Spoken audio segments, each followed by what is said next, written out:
Hello, I am Laura Mulligan, and I am presenting Understanding My Community, the community of St. Mary's Grade School, where I am currently a teacher in my 14th year.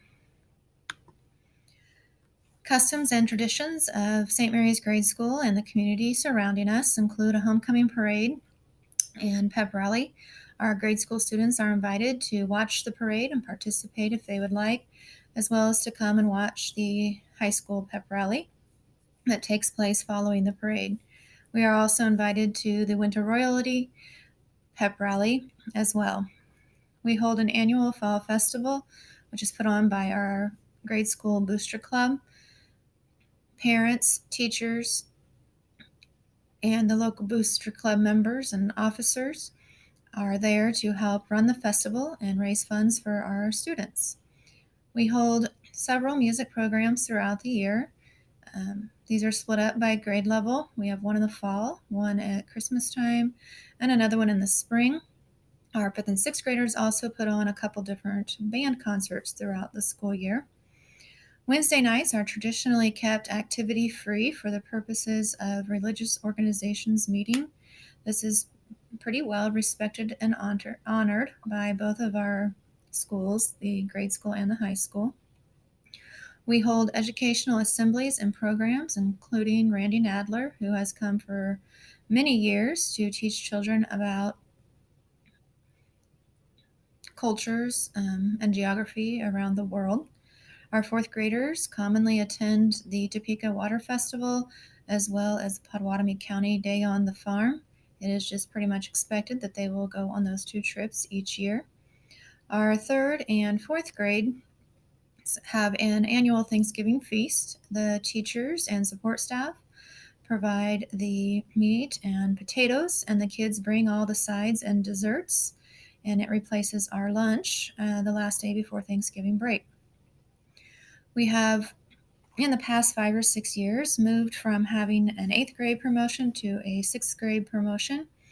In the beginning, this was opposed a little bit by community members who had grown up in the community. However, it didn't take long for them to get used to the idea, and it actually made more sense to them to promote our kids from our grade school to the junior high/high school. Finally, we also have an annual Halloween parade through the community where our grade school students dress up in their Halloween costumes. And towards the end of the school day, we parade around to the local businesses who are there ready to greet us with a special treat. Our community is made up of several parents and community members that just hold a high school diploma. Many do not go on to get a higher degree or certificate. We house students pre-K, 3-year-old, through sixth grades in our building. We have fairly even male and female school population with mostly Caucasian students. We do have some African American students and a few Spanish speaking students as well. The community in general is very high percentage of Catholics. We have a traditional Catholic church and school within our town, and then we also have modern Catholics as well. We live within a rural farming community. There is river bottom farming as well as hill farming. Um, Many of our parents and students get to experience that lifestyle. Many of our parents are employed by a local cabinet shop or a countertop shop where both ship goods out throughout the entire country. We have several channels of communication. Our school and our district both have websites. The school websites are linked through the district website. We use email on a very regular basis, doing group emails to classroom parents, school parents, or other select groups. Many teachers print or send out digital newsletters, and our principal also sends out a newsletter to the parents as well. We have a Facebook page, and so does our booster club. We use student planners to communicate on a daily basis. We have School Reach that is primarily used for cancellations or rescheduling of school activities. We do have a local newspaper, and then our local TV stations also announce those things. We have many community groups within our towns and our school. Our booster club is very active and drive many fundraising activities, as well as school improvement.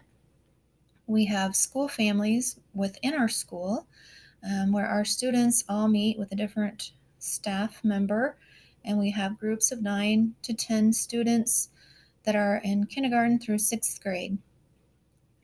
We have local 4-H, Boy Scouts, and Girl Scouts. Our 5th and 6th graders can be part of a student council.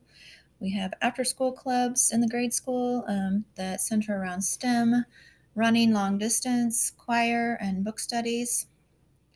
Our pods, which are grade level combinations, our groups often do things together in those grade level combinations. We have many organized sports teams, football, volleyball, basketball, baseball, softball, that many of our students at the grade school participate in. And then within our community, we also have youth groups. Leadership within our district consists of the school board, the superintendent, our building principal. We have many leadership opportunities within our building, the building leadership team. We are currently taking on the Apollo redesign, and so we have a pilot and a co-pilot. We have PLC leaders, our special education director and assistant director, as well as the school resource officers from our local law enforcement. Characteristics of our community leaders. The superintendent is very data driven.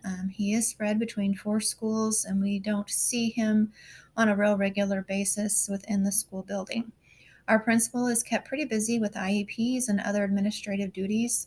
She is very focused on the what are we doing for our kids, what are all the different programs that we have. Teacher leaders are very transparent, they're available, they're flexible, and very patient.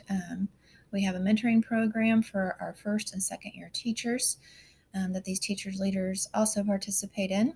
Our booster club is very enthusiastic, they're very energetic, and they're inclusive, constantly encouraging others to join them. Our board members, there is not much direct contact unless you're attending a board meeting, especially at the grade school, as many of their children are now in high school. They are, however, willing to listen when you initiate a conversation. There's quite a bit of division at times between the membership, as we have kind of an east side and a west side that services 2 different communities. We have quite a bit of money available for capital outlay projects due to the fact that we have a power plant within our district. Our schools are well kept and spacious, and we typically can do additions and renovations without having to increase our mill levy or do any bond issues. We have a high percentage of students that are on free and reduced lunches, nearly 50%. We have high need for weekly harvesters backpacks, which take home weekend meals. The typical income of families is low to the lower middle class. Several of our families have one working parent or are from single parent homes. The school board, again, as I mentioned earlier, kind of has an east versus west mentality at times. We try to, each side is trying to always have representation. We have an at-large member or position where that's kind of back and forth as different sides of the district want different things that they feel their community needs. We do get state aid for title and special education services due to the fact that we absorb all the special education students from our the Catholic school, from the traditional Catholics. We do have a pretty high percentage of special education students.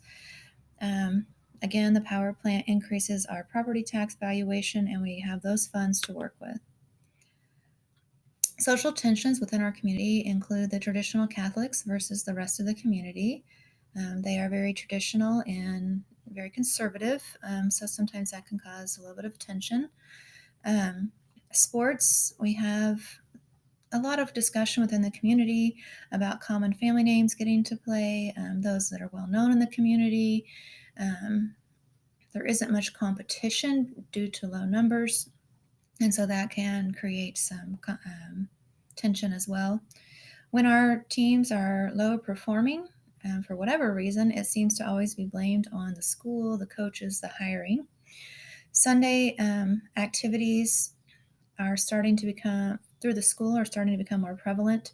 So there's been some discussion about, should we be requiring and asking kids to come to things on Sundays when many have church obligations. Topic of consolidation of our schools has caused a lot of past tension. Nearly 10 years ago, two of our smaller elementary schools were closed and brought to the two larger schools. At one time, we were going to consolidate high schools, and that was reversed at the very last minute. I see that this could be a future discussion again as well, anytime there would be financial stress within districts. We take a communities that care survey among some elementary students and again in high school to provide information to our district leaders as to things that we need to be addressing.